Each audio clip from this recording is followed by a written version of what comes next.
नमस्कार मित्रांनो, पूजा स्टडी पॉईंटमध्ये आपले स्वागत आहे. भरपूर जण मला कमेंट करून, फोन करून बोलत होते की तुम्ही मोफत शिलाई मशीन योजनेबद्दल सविस्तर माहिती सांगा. तर आज आपण या व्हिडिओमध्ये शिलाई मशीनबद्दलची सविस्तर माहिती पाहणार आहोत. अर्ज कुठं करायची, ही योजना कोणती आहे इत्यादी. तर यासाठी तुम्ही पूर्ण व्हिडिओ पहा. मोफत शिलाई मशीन योजना महाराष्ट्र राज्यातील महिलांना आर्थिकदृष्ट्या सक्षम करण्यासाठी केंद्र सरकारने आणि राज्य सरकारकडून विविध माध्यमातून राबवली जाते. तर महाराष्ट्रातील महिलांना आर्थिकदृष्ट्या सक्षम करण्यासाठी ही योजना आपल्या भारतामध्ये राबवली जाते. ही योजना प्रामुख्याने प्रधानमंत्री विश्वकर्मा योजना आणि जिल्हा परिषद पंचायत समिती स्तरावर योजनेद्वारे याचा लाभ दिला जातो.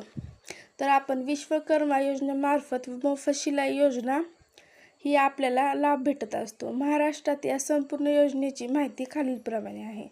तर आर्थिक मदत. शिलाई मशीन खरेदी करण्यासाठी सरकारकडून महिलांना 15,000 रुपयेचे अनुदान किंवा ई वाउचर दिले जाते. म्हणजे 15,000 हे महिलांच्या खात्यामध्ये जमा केले जातात किंवा ई वाउचर दिले जाते. लाभार्थ्यांना 5 ते 15 दिवसाची मोफत शिवणकाम प्रशिक्षण दिले जाते. तर प्रशिक्षण भरता म्हणजे आपल्याला शिलाई मशीन देण्याच्या अगोदर ते आपल्याला प्रशिक्षण देतात आणि त्या प्रशिक्षणात जर आपण दररोज जात असेल तर रोज आपल्याला 500 रुपयेचे मानधन हे सरकारकडून भेटत असतं. तर कर्ज सुविधा. व्यवसाय वाढवण्यासाठी 3 लाखांपर्यंतचे कर्ज केवळ 5% व्याजदराने मिळू शकते. पात्रता आणि निकष. रहिवासी. अर्जदार महिला महाराष्ट्र राज्याची कायमस्वरूपी रहिवासी असली पाहिजे.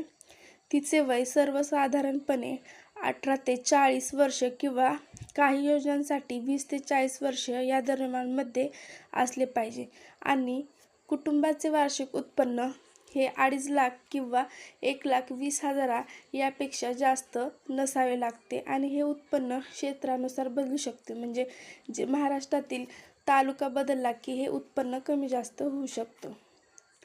यामध्ये सर्वप्रथम प्राधान्य हे विधवा किंवा दिव्यांग महिला आणि आर्थिकदृष्ट्या मागासवर्गीय म्हणजे SC, ST, BPL या महिलांना या योजनेचे प्रथम प्राधान्य दिले जाते. तर त्यासाठी लागणारे कागदपत्रे खालीलप्रमाणे आहे. आधार कार्ड आणि राशन कार्ड. आपले आधार कार्ड हे लिंक असावे.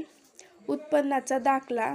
तहसीलदार स्वाक्षरित उत्पन्नाचा दाखला महिलांकडे असणे गरजेचे आहे. वयाचा पुरावा. यामध्ये जन्माचा दाखला किंवा शाळा सोडल्याचा दाखला असला तरी चालतं. शिवणकाम प्रशिक्षण प्रमाणपत्र काही स्थानिक योजनांसाठी अनिवार्य आहे. बँक पासबुक आणि पासपोर्ट साईज फोटो. लागू असल्यास विधवा प्रमाणपत्र किंवा दिव्यांग प्रमाणपत्र. जर तुम्ही विधवा किंवा दिव्यांग असलाल तर त्याचं प्रमाणपत्र असणे आवश्यक आहे.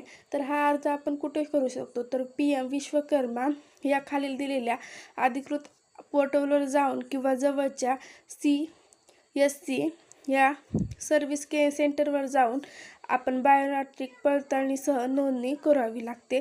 तसेच जर आपल्याला ऑफलाईन माध्यमातून भरायचा असेल हा फॉर्म तर ग्रामीण भागातील महिलांनी आपल्या तालुक्यातील पंचायत समिती किंवा जिल्हा परिषद कार्यालयातील महिला व बाल कल्याण विभागात संपर्क साधावा आणि तिथे हा फॉर्म भरावा. अशाच अनेक योजनांची माहिती मिळवण्यासाठी चॅनलला सबस्क्राईब आणि शेअर करा. धन्यवाद.